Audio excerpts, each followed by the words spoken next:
It's the same feeling. Let's get this started now. Let's get this started.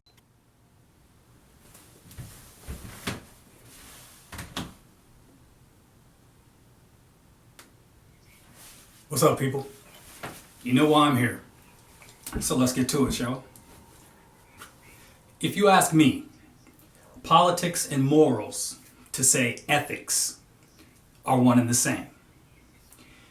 And the easiest way to prove this would be to say that people as a whole vote with their hearts, to say their feelings. Now, we've all heard it said that people vote their conscience, so you get it. But that does not explain politics, nor does it address the ominous cloud that seems to linger over all things political in nature.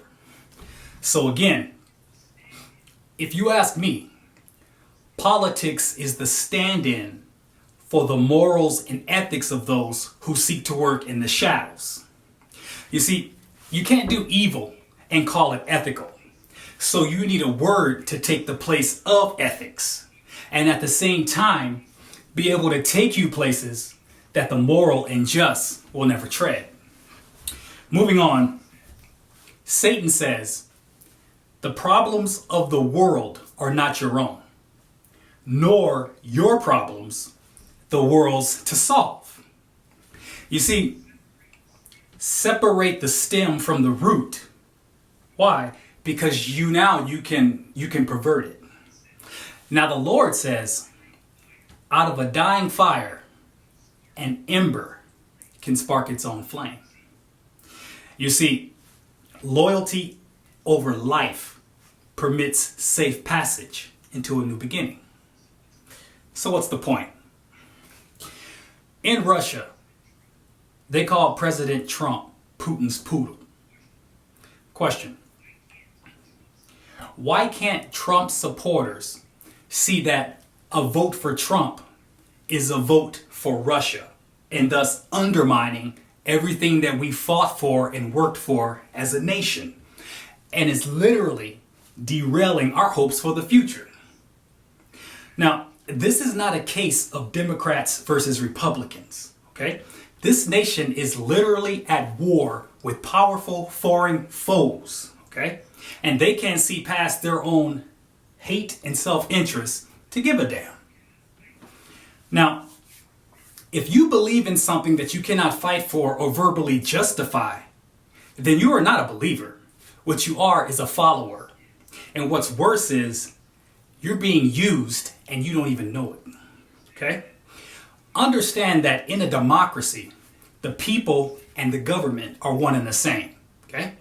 This is why they need our individual vote, because they are both mute and invisible until we, the people, elect them into office, thereby giving them a voice to say power. So if a foreign government or entity wanted to influence a democratic nation, they don't have to go to war. They don't have to know the leader or even enter the country. All they have to do is influence the nation's people. We saw this in 1989 with the Tiananmen Square protests in China. We saw this in Egypt in 2012-13 with the Egyptian protests started by the social media, I might add.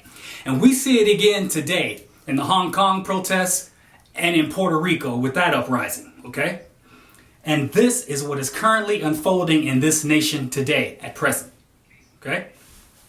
The case in point is, if we can't look at the big picture here and see what Russia was successful in doing, not to Trump, but to us all as a nation, then what does that say about us as a people to everyone else watching on the world stage? So what's the point? The point is this: a doubtful soul cannot enlighten those around it.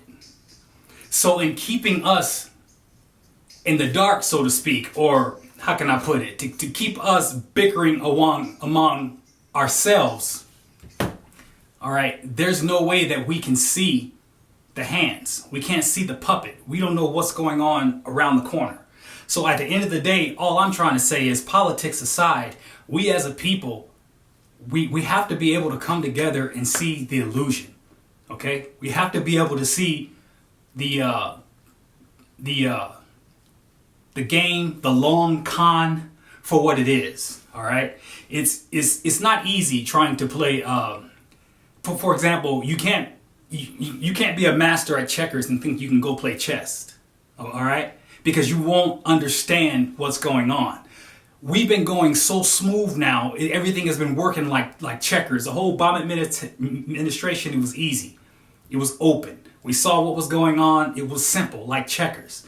But with this game of chess that's going on right now, most of the people, even the government as a whole, they're lost. They don't know the rules to the game. I mean, come on, dude. We got the Mueller report right there and they won't even read it. This is what I'm talking about.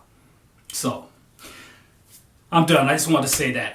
Yes, I put it on Facebook, but I just wanted to come through and put it to you like this because you know that's how I operate from time to time. I'm sorry that it's not Troy related, and I'm going to try my damnedest not to keep turning my hiking channel into something else. So if I'm lucky, the next time you hear from me, it'll be trail related, and we'll be talking about the Through Hike 2020. Thank you. Out here. It's the same